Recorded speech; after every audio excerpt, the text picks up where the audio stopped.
Word of Life, May 2023. Love one another with mutual affection.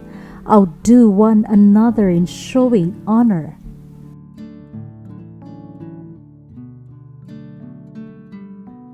This month's Word of Life is taken from the letter written by Paul to the Romans.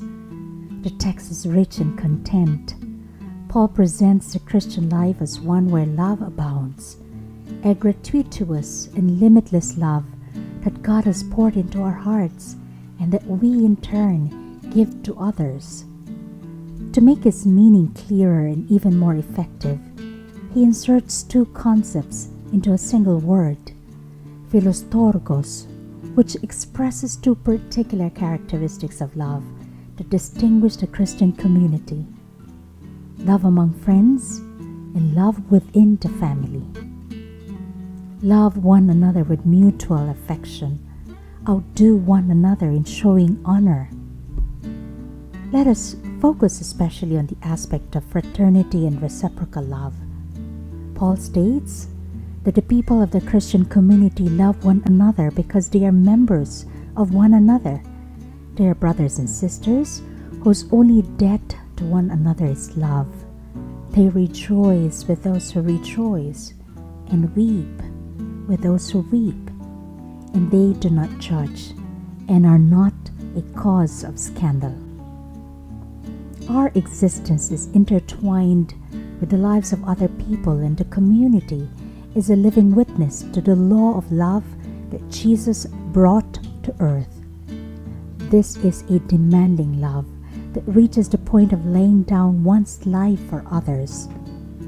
It is also a practical love that is characterized by the thousands of expressions of care for other people and their happiness. It leads to fulfillment and to people competing in the appreciation of one another's qualities. It is a love that looks to everyone's needs and does all that is possible to avoid leaving anyone behind. It draws us to be responsible and active in society, culture, and political engagement. Love one another with mutual affection. Outdo one another in showing honor. Clara Lubick writes, looking at the first century communities, we see the Christian love, which spread indiscriminately to all, had a name. It was called Philadelphia, which means brotherly love.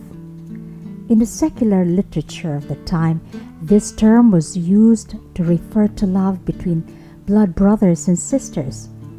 It was never used to refer to members of the same society. Only the New Testament was an exception. There are many young people who feel the need to have a deeper, more heartfelt, and more genuine relationship. And the mutual love of the early Christians had all the characteristics of sibling love, for example, in its strength and affection. Love one another with mutual affection. Outdo one another in showing honor. A distinguishing characteristic of these communities living mutual love is that the members do not close in on themselves, but are ready to face the real challenges that arise within the context in which they exist.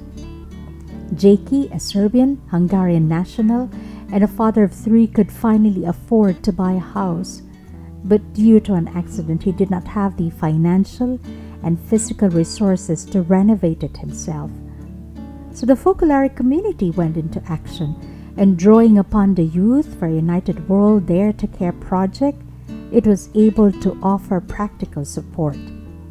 Jaki spoke enthusiastically about the solidarity among the helpers, none of whom wanted to be outdone in generosity.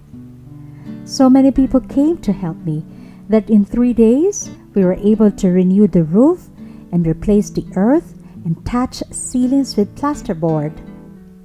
Some people from the Czech Republic also contributed financially to do the renovation work. This action was a visible witness to the extended community and was not limited by geographical and political boundaries. Love one another with mutual affection. Outdo one another in showing honor